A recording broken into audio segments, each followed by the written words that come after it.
नमस्कार, मैं हूं श्वेता सिंह।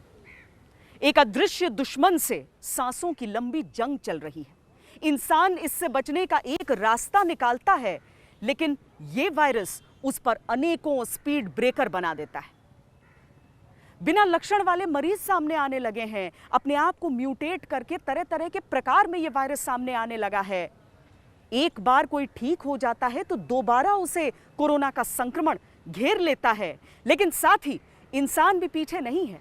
वो नई नई तरह के उपचार ढूंढ कर ला रहा है जो कामयाब हो रहे हैं कोरोना से लड़ने में। वैक्सीन्स का ह्यूमन ट्रायल शुरू हो गया है। पेश है दुनिया की सबसे विचित्र त्रासदी पर हर जानकारी का श्वेत पत्र।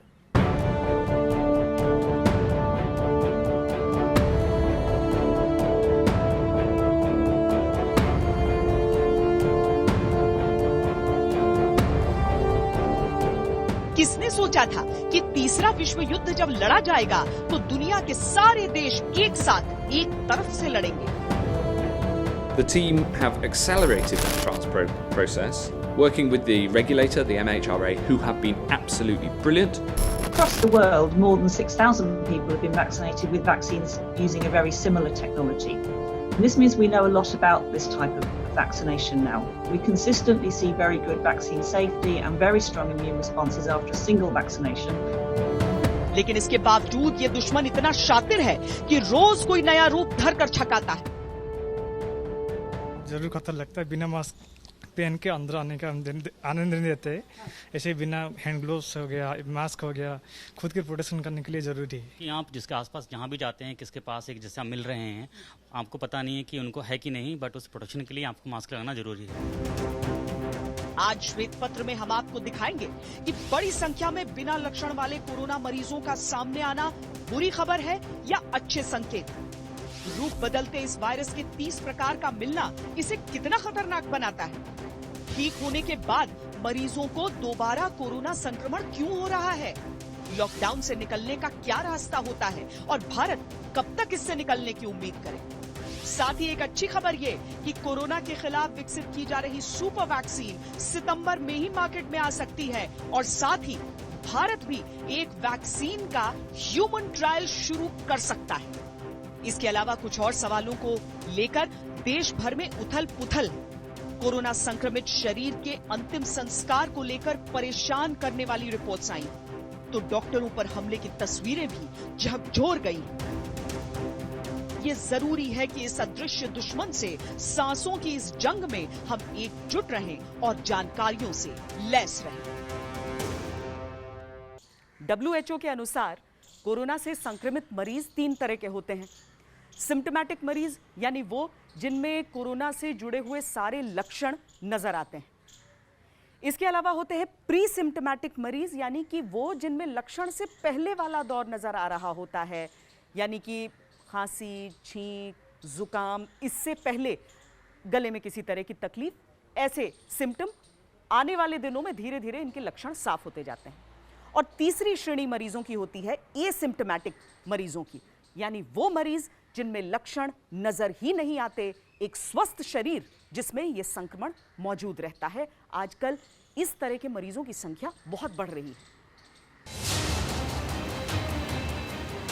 कोरोना संक्रमण के अब ऐसे मामले सामने आ रहे हैं जिनमें पेशेंट को किसी भी तरह का लक्षण नहीं होता है, यानी जिस व्यक्ति में कोरोना संक्रमण है उसे एहसास ही नहीं कि वो संक्रमित है। मेडिकल साइंस की भाषा में ऐसे लोगों को एसिम्प्टोमेटिक पेशेंट कहा जाता है।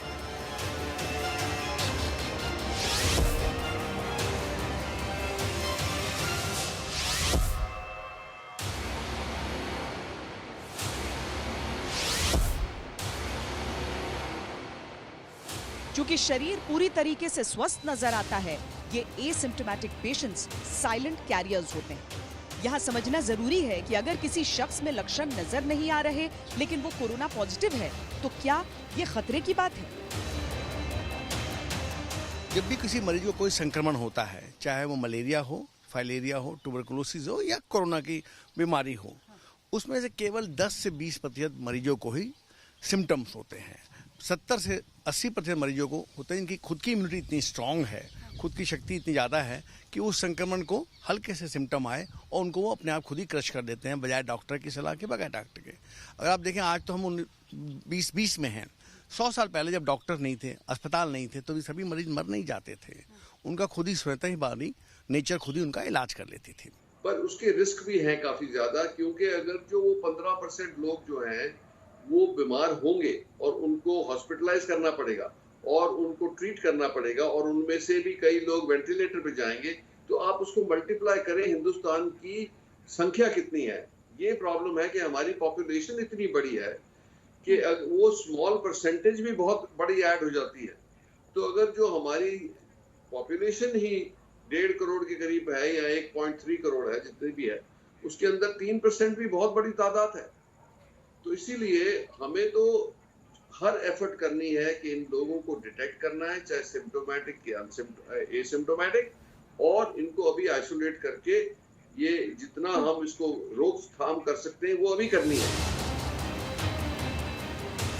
हाल ही में Indian council of medical research ने एक स्टडी की। आईसीएमआर के अनुसार भारत में 80% कोविड-19 के मामले बिना लक्षण वाले हैं, जबकि सिर्फ 20% मरीजों में ही सूखी खांसी, बुखार और सांस लेने में तकलीफ जैसे लक्षण नजर आए। एक तो हम जो बोल रहे हैं 100 में से 80 रहते हैं, वो एक ही स्टडी है, ये बार बार बोल रहे हैं। दूसरी बात, जब हम एसिम्टोमेटिक की बात करते हैं तो जब कोई लक्षण बहुत कम होगा, पेशेंट खुद होके रिपोर्ट करने का चांस उतना ही कम हो जाता है। अगर हमारे को कोई so called asymptomatic person with high risk contact या फर्स्ट डिग्री ऑफ कॉन्टैक्ट मिलता है, तो हम उसका भी सैंपल लेकर उन केसेस में आपको, जबकि पेशेंट को बहुत ही वेरी माइल्ड सिम्टम्स हैं, उसका भी हमने प्रोटोकॉल के हिसाब से सैंपल लेते हुए उसमें केसेस पॉजिटिव आते हैं।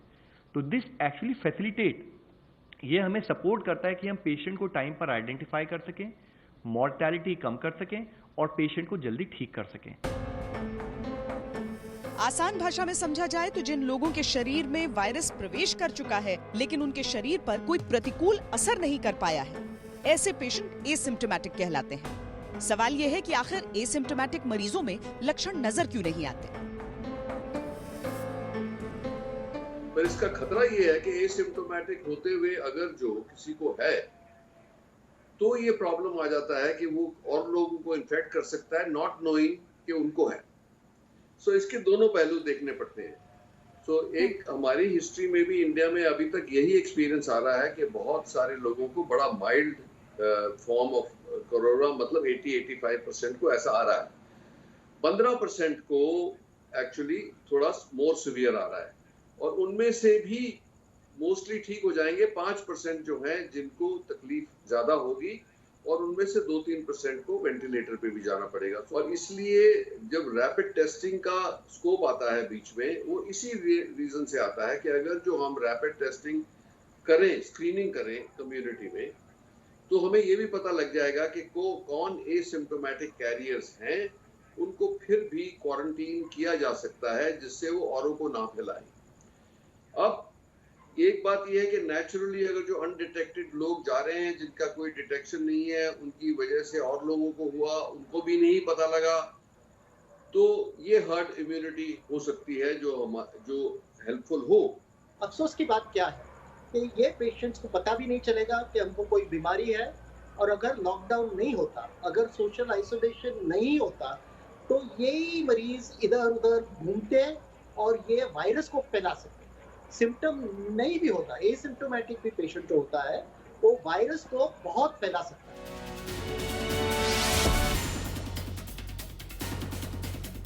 दुनिया के जाने माने साइंस जर्नल नेचर मेडिसिन ने 94 कोविड मरीजों पर एक रिसर्च की। रिसर्च में पाया कि ये मरीज लक्षण नजर आने से पहले ही दूसरों को संक्रमित कर सकते थे। शोधकर्ताओं ने इन 94 लोगों से मिलने वालों को जब ढूंढा तो पाया उनमें से 44% को तब संक्रमण हुआ जब ये 94 लोग बिल्कुल स्वस्थ थे। वैज्ञानिकों के अनुसार कम बीमार लोग भी उतना ही संक्रमण फैला सकते हैं जितना कि वो लोग जो ज्यादा बीमार होते हैं। तो एक अच्छी बात भी है कि अगर जो इन्फेक्शन किसी को हो रही है एक तो कितना वायरल लोड से हो रही है और उनका इम्यूनिटी कैसा है। अगर जो उनका इम्यूनिटी जो शक्ति है वायरस से लड़ने के लिए और वो इतनी ताकत है उसमें कि वो उसको उस वायरस को सप्रेस्ड रखती है और पेशेंट को कोई सिम्टम्स नहीं आते, तो ये तो अच्छी बात है। और ये दुनिया में भी ऐसा देखा गया है कि काफ़ी एसिम्प्टोमेटिक पेशेंट्स जो जिनको कोरोना मिला है वो अपने आप ही ठीक हो जाते हैं over a period of time, तो उनको शायद ज़्यादा कोई सिम्टम नहीं होते और उनको कई बार पता भी नहीं लगता। बिना लक्षण वाले पेशेंट्स के साथ ये खतरा तो रहता है कि वो दूसरों को संक्रमित कर सकते हैं क्योंकि उन्हें खुद नहीं मालूम कि वो संक्रमित हैं। लेकिन इसका एक संकेत और होता है कि इनकी अपनी जो इम्यूनिटी है वो काफ़ी मजबूत है। इसके साथ ही एक और चुनौती है जो इस समय मेडिकल साइंस के सामने है, वो ये कि वायरस अपने लाइफ साइकिल के दौरान अब म्यूटेट कर रहा है, यानी अपना प्रकार बदल रहा है। ये क्या खतरनाक हो सकता है? विज्ञान कहता है हर वायरस म्यूटेट करता है, यानी उसके जेनेटिक स्ट्रक्चर में बदलाव आता है। ये वायरस की लाइफ साइकिल का हिस्सा होता है। वायरस का जेनेटिक स्ट्रक्चर दो तरह का होता है, डीएनए या आरएनए। कोरोना वायरस एक अनस्टेबल आरएनए वायरस है, यानी इसकी जीन्स में बदलाव आसानी से हो सकता है। अक्सर महामारियों के दौरान वायरस के म्यूटेशन को डर से जोड़कर देखा जाता है कि कहीं यह और खतरनाक रूप तो नहीं ले लेगा। क्या वैक्सीन बनाने की प्रक्रिया में वायरस में बदलाव होने से फर्क तो नहीं पड़ेगा?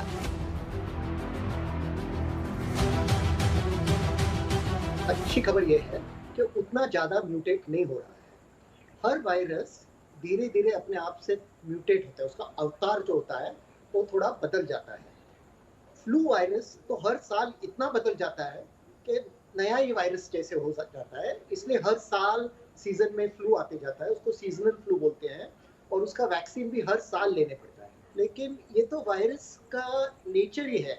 वायरस इस तरह के होते हैं कि उनमें थोड़ा थोड़ा म्यूटेशन होते जाता है। अभी उसके बारे में हमको ज्यादा फिक्र करने का कारण नहीं है। चीन में हुई एक रिसर्च के अनुसार कोरोना वायरस 30 अलग अलग स्ट्रेन्स में म्यूटेट कर चुका है। दावा किया गया है कि उनमें से एक स्ट्रेन 270 गुना ज्यादा वायरल लोड बनाने की क्षमता रखता है, यानी वायरस और ज्यादा खतरनाक हो रहा है। हालांकि कई वैज्ञानिक मानते हैं कि म्यूटेशन से वायरस के कमजोर होने के चांस भी होते हैं। वैज्ञानिक बताते हैं कि कोरोना वायरस में जो बदलाव हो रहे हैं वो बहुत धीमी गति से हो रहे हैं। कोरोना वायरस का जो म्यूटेशन हो रहा है वो पहले जो बैट वायरस था उसका 90%, ऑलमोस्ट 90% जेनेटिक कंपैरिजन था। अभी थोड़ा म्यूटेट हो रहा है, वो डेंजरस म्यूटेशन अभी तक नहीं है, और ये संभवता नहीं है कि जल्दी ही बहुत ही बड़ा म्यूटेशन हो जाएगा।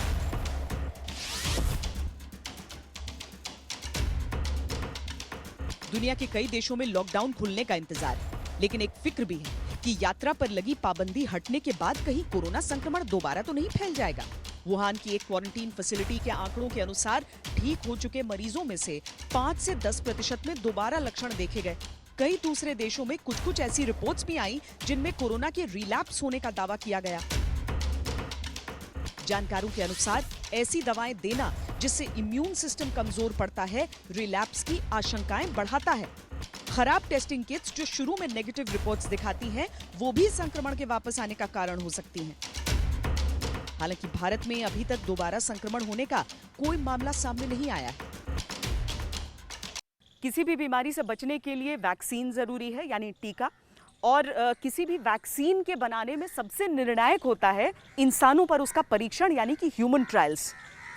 दुनिया में ह्यूमन ट्रायल शुरू हो चुका है एक वैक्सीन का, लेकिन आपको जानकर बहुत खुशी होगी कि भारत में भी बहुत जल्दी एक वैक्सीन के ह्यूमन ट्रायल्स शुरू होने वाले हैं।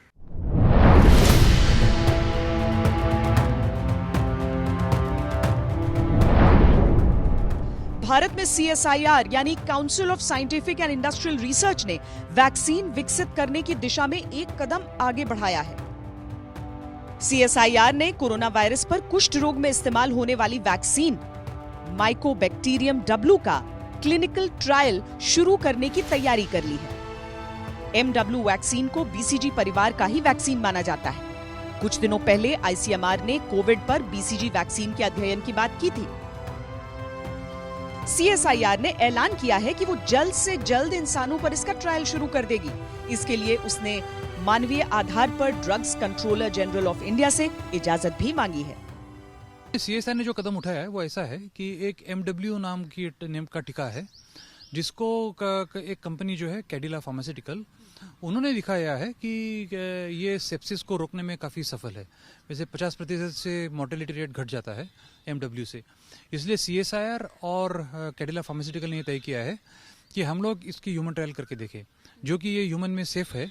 इसलिए इसको एनिमल में जाने की जरूरत नहीं थी, हम लोग सीधे जाके ह्यूमन ट्रायल्स कर सकते हैं। ह्यूमन एथिक्स क्लियरेंस कमेटी होती है, इंस्टीट्यूशनल एथिक्स कमेटी जिसे कहते हैं, वो हमें उनकी परमिशन लेनी होगी। जिस दिन हमें इंस्टीट्यूशनल एथिक्स कमेटी की परमिशन मिल जाएगी कि हम लोग पेशेंट्स को रिक्रूट करके ट्रायल्स करें, उस दिन से हम लोग ट्रायल शुरू कर देंगे। पिछले कुछ दिनों के अंदर 4 मरीजों पे ट्रायल करके, LNJP के 4 मरीजों पे ट्रायल करके देखा। उसके अभी तक के नतीजे उत्साहवर्धक हैं। 4 जो मरीज थे उसमें से 2 मरीजों को मंगलवार को प्लाज्मा दिया गया था, तो आज 3 दिन हो गए उन्हें प्लाज्मा दिए हुए। वो दोनों ICU में थे और मुझे LNJP के मेडिकल डायरेक्टर जो हैं उन्होंने बताया है कि शायद आज उनको ICU से निकाल के वार्ड में शिफ्ट कर दिया जाएगा। प्लाज्मा फेरेसिस में एक मशीन होती है, खून उसमें से जाता है, सिर्फ थोड़ा सा एंटीबॉडी प्लाज्मा लिया जाता है, बाकी खून वापस आ जाता है। कोई कमजोरी नहीं, वीकनेस नहीं। और आप चाहें, मतलब अगर हिम्मत है तो 10 दिन में फिर दे सकते हैं। ब्लड तो 3 महीने तक नहीं दे सकते। दूसरी एक बात है कि अगर आप ब्लड देते हैं तो आपकी बोन मैरो स्टिमुलेट होती है, नया ब्लड बनता है, यू फील यंगर।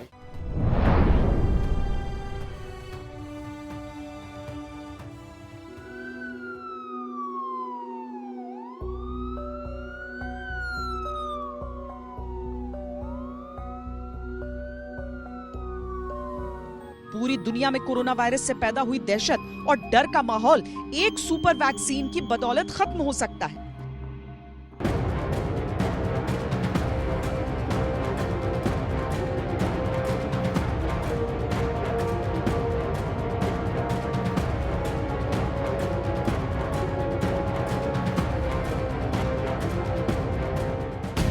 पहले ये माना जा रहा था कि कोरोना वायरस का टीका आने में कम से कम 12 से 18 महीने लग सकते हैं, लेकिन ब्रिटेन के जेनर इंस्टीट्यूट और ऑक्सफोर्ड वैक्सीन ग्रुप की प्रोफेसर सारा गिलबर्ट ऐसा मानती हैं कि दुनिया को इसी साल सितंबर तक एक सुपर वैक्सीन यानी जादुई टीका मिल सकता है, जिसका नाम है चेडॉक्स 1। ये वैज्ञानिक इतने आश्वस्त हैं कि इन्होंने पहले से ही इस दवा की 10 लाख डोज का प्रोडक्शन शुरू कर दिया है। We have started at risk manufacturing this vaccine, not just at the smallish scale that Kath Green described, but with a network of manufacturers, as many as 7 in different places around the world. We have 3 manufacturing partners in the UK, 2 in continental Europe, 1 in India and 1 in China. United kingdom में super vaccine का clinical trial शुरू हो चुका है। दुनिया की 7 जगहों पर इसका उत्पादन पहले ही शुरू हो चुका है और इन 7 जगहों में से एक जगह भारत है। अब सवाल यह है कि ऑक्सफोर्ड के चेडॉक्स 1 वैक्सीन में ऐसी खास बात क्या है जिसकी वजह से वैज्ञानिक इतने आश्वस्त हैं। ये चौथी ऐसी दवा है जिसका क्लिनिकल ट्रायल होगा। 2 अमेरिकी और 1 चाइनीज वैक्सीन इस रेस में है। चेडॉक्स 1 की खासियत यह है कि यह सिंगल डोज ट्रायल है। यही वजह है कि इस दवा का उत्पादन शुरू हो गया है। इस दवा का ट्रायल 3 फेज में किया जाएगा। इसमें शुरुआत में 510 लोगों को डोज दी जाएगी, फिर बुजुर्गों को और फिर 5000 लोगों को डोज देकर इसका असर देखा जाएगा। और सफलता मिलने पर 10 लाख डोज का पहला बैच सितंबर तक तैयार हो जाएगा।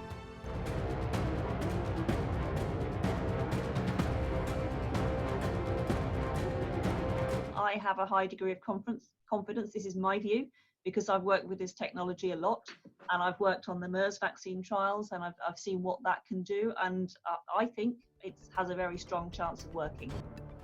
ऑक्सफोर्ड के रिसर्चर्स ने लाखों डॉलर इस बात पर खर्च किए हैं ताकि इस दवा के ट्रायल से पहले ही इसका उत्पादन शुरू हो जाए। ये एक बड़ा जोखिम है, लेकिन प्रोफेसर गिलबर्ट और उनकी टीम को अपनी सुपर वैक्सीन पर पूरा भरोसा है। यूं तो कोरोना संक्रमण का खतरा हर व्यक्ति पर रहता है, लेकिन उन लोगों पर कुछ ज्यादा रहता है जो आगे बढ़कर बाहर निकलकर कामकाज कर रहे हैं, और उनसे भी ज्यादा खतरा होता है उन डॉक्टरों पर, उन स्वास्थ्य कर्मियों पर जो कोरोना संक्रमित लोगों की जांच कर रहे हैं, उनका इलाज कर रहे हैं।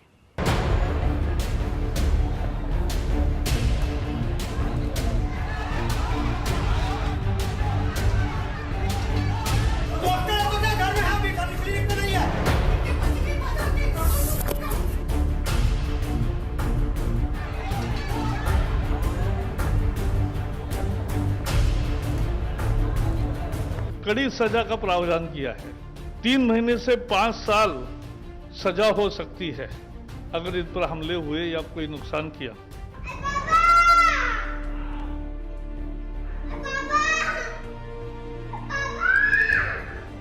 पापा डॉक्टर हैं, बेटे की पुकार यकीनन कलेजे को चीर कर रख देती होगी।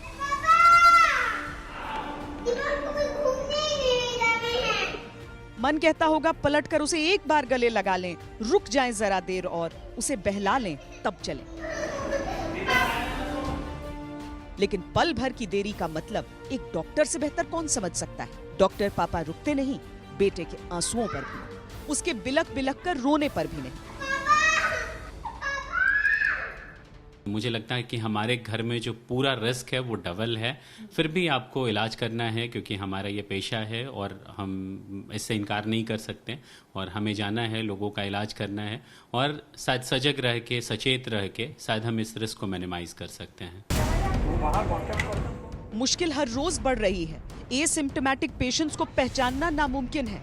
ऐसे में चाहे आपका स्पेशलाइजेशन जो भी हो, अगर आप एक डॉक्टर हैं तो आप खतरा उठा रहे हैं, और जरा सी चूक खुद के साथ पूरे परिवार पर भारी पड़ सकती है। आप आए दिन इंडिया में भी डॉक्टरों की मौत की खबरें सुनते हैं, तो मुझे लगता है ये डिस्टर्बिंग होता है, बट जो समाज के प्रति और पेशेंट के प्रति हमारी जिम्मेवारी है, शायद वो हमेशा हमें प्रेरित करती है कि हमें कुछ करना है और आपके अपने मरीजों का ख्याल रखना है। चिंता लगती है कभी, क्योंकि लगती है, चिंता तो लगती ही है, और बच्चा भी छोटा है और आप लोग परेशानी होती है, और क्या, लेकिन क्या करें। जब ऐसी चीजें आप देखती हैं कि डॉक्टर अगर उपचार करने जाते हैं तो उन पर ही जो लोग हमला करने लगते हैं, तब एक माँ का दिल क्या है? तो माँ का दिल तो कहता ही है, लेकिन क्या करें, बोलते हैं कि सतर्क होकर जाना तो पड़ेगा ही, जाना तो है ही भाई, तो जब पढ़ाई किया है तो जाना ही है। मतलब अगर डॉक्टर बने हैं तो अपना फर्ज निभाना है। फर्ज तो निभाना है।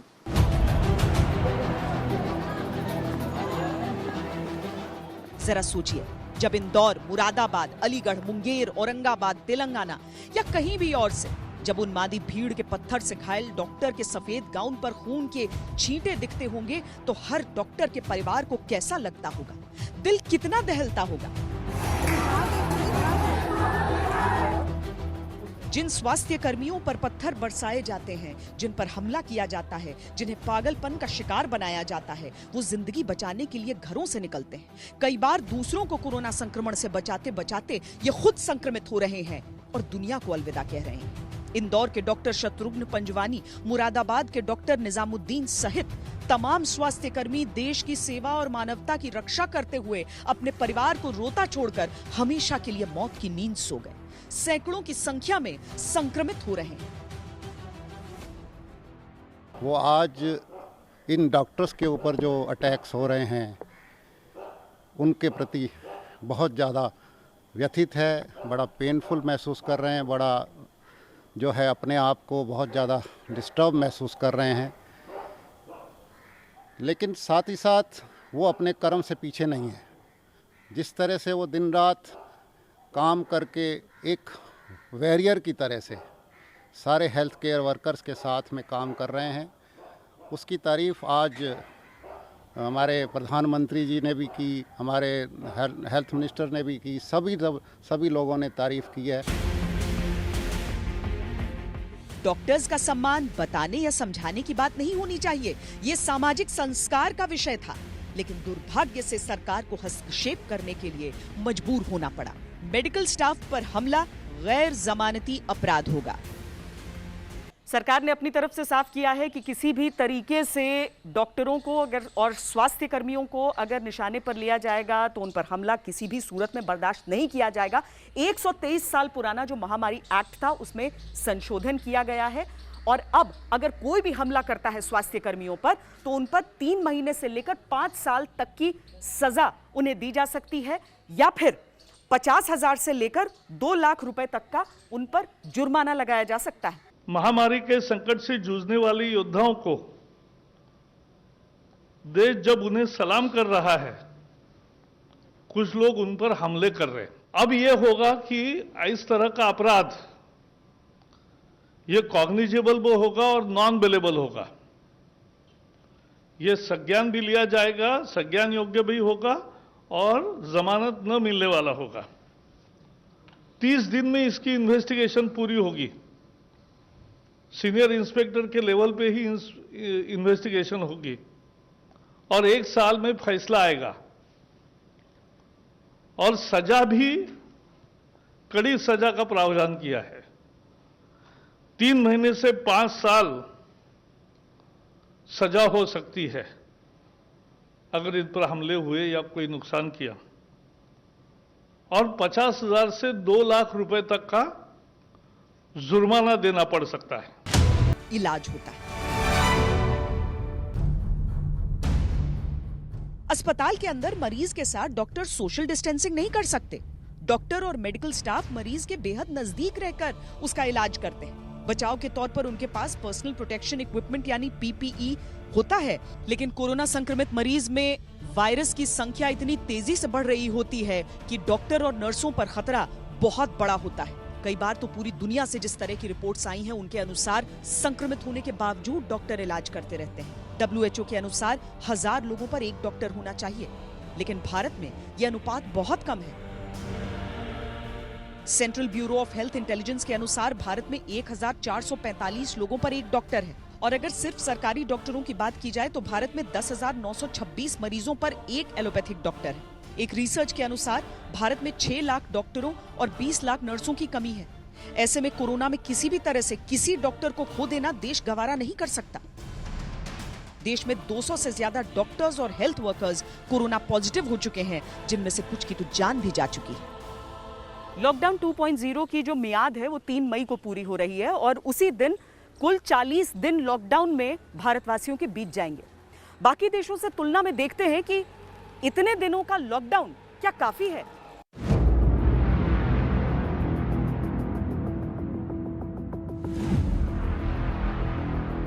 लॉकडाउन अगर संक्रमण की बढ़ती चेन को तोड़ने का काम करता है तो साथ ही साथ वो डॉक्टरों और वैज्ञानिकों को बेशकीमती बफर टाइम देता है, यानी वो वक्त जब वो नए मरीजों की चिंता किए बगैर वैक्सीन पर काम कर सकते हैं या फिर जरूरी स्वास्थ्य सेवाओं को बढ़ाने का इंतजाम कर सकते हैं। लॉकडाउन की वजह से मरीजों की संख्या तेजी से नहीं बढ़ती तो सभी को इलाज मिलने की उम्मीद बढ़ जाती है।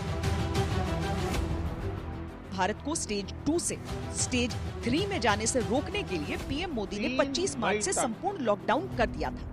कोरोना के बढ़ते संक्रमण को रोकने के लिए दुनिया के अलग अलग देशों ने संपूर्ण या आंशिक लॉकडाउन लगाया है। भारत ने 40 दिन का संपूर्ण लॉकडाउन लगाया, यूके ने 46 दिन का संपूर्ण लॉकडाउन किया, आयरलैंड ने 38, नेदरलैंड्स ने 37, बेल्जियम ने 48, फ्रांस ने 56, पुर्तगाल ने 45, स्पेन ने 57, इटली ने 56 दिनों का संपूर्ण लॉकडाउन किया। तो वहीं चीन ने 77 दिन का आंशिक लॉकडाउन लगाया, यूएस ने 45, ब्राजील ने 29, सिंगापुर ने 56, पाकिस्तान ने 38, ऑस्ट्रिया ने 45, तुर्की ने 4 दिन का आंशिक लॉकडाउन किया। I understand that everybody wants to get back to normal. I understand we want to resume our economic activity. But please, I really urge you, don't rush this, because if you rush going back to work, if you rush lifting the lockdown and you have a second wave of the infection, then that could be even worse than the first wave. So, and then it's going to cost, you're going to have to go all the way back to the very beginning of your lockdown. So you've invested so much time and effort in your current lockdown. Don't waste that time and effort that you've invested. Keep going with it as much as you possibly can until the end of a 10-week period. मैं आपका साथ मांग रहा हूं। 7 बातों में आपका साथ।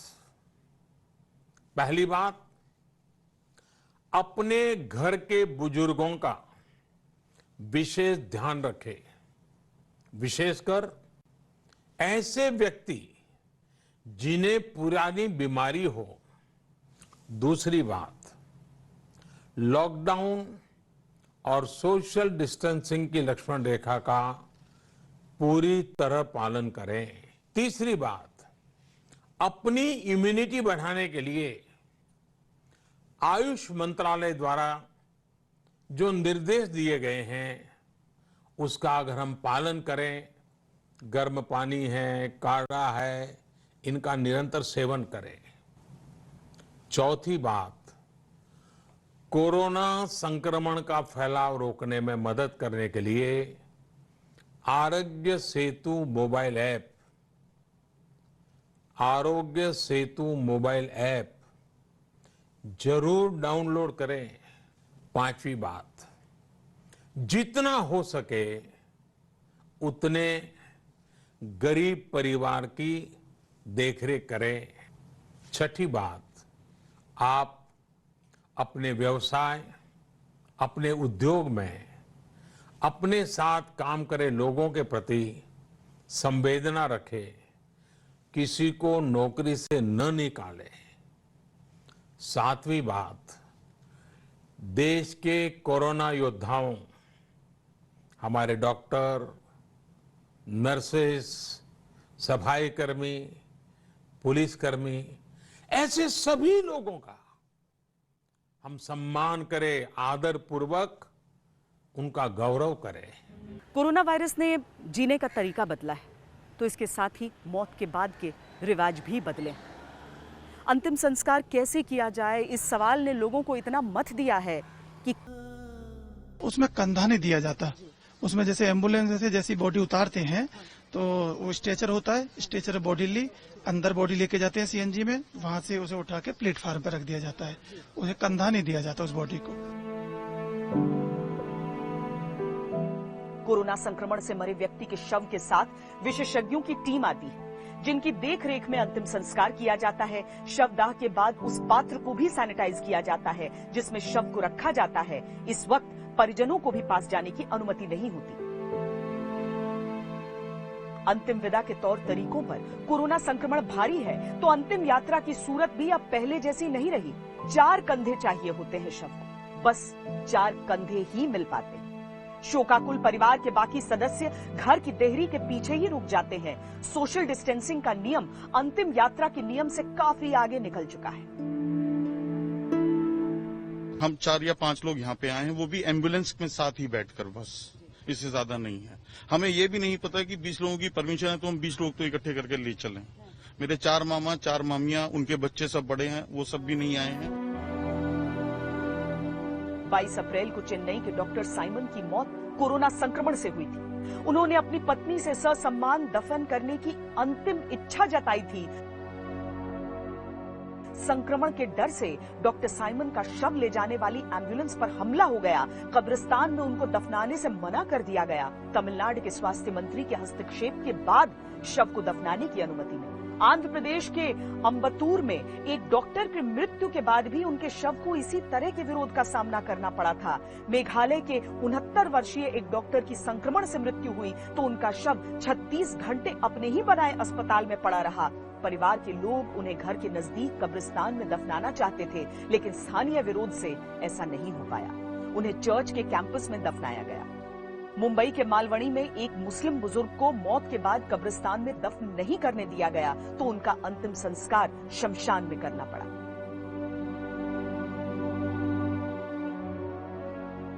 मौत के बाद इंसानी शरीरों की ये कहानियां काफी कुछ सोचने पर मजबूर करती है। यहाँ अच्छी बात यह है कि कम से कम अंत में मृत शरीरों को अंतिम संस्कार तो नसीब हुआ। दुनिया में कई देश तो ऐसे भी हैं जहां लाशों को उठाने वाले तक नहीं मिले। उनके कफन दफन की चिंता तो कौन ही करता। ये तस्वीरें कोरोना काल में मानव त्रासदी की सबसे भयानक तस्वीरें हैं। कोरोना से मृत शरीर को कोई दफन करने के लिए तो दूर, उठाने तक को तैयार नहीं हुआ। कई दिनों तक लाशें ऐसे ही सड़कों पर पड़ी रही। इटली और अमेरिका में कब्र खोदने वाले थक चुके हैं, लिहाजा बड़े से गड्ढे में सामूहिक रूप से दफनाने की तस्वीरें दुनिया के सामने हैं। कई जगह बड़ी स्क्रीन पर परिजनों को अंतिम संस्कार की रस्में दिखाई जा रही हैं, लेकिन पास आकर वो अपने प्रिय को हाथ नहीं लगा सकते। बेल्जियम और स्पेन जैसे देशों में ताबूत बनाने के लिए कारीगर दिन रात लगे हैं, फिर भी मांग पूरी नहीं हो पा रही। श्वेत पत्र में आज के लिए इतना ही। कैमरा पर्सन सैयद मोहसिन के साथ मुझे दीजिए इजाजत।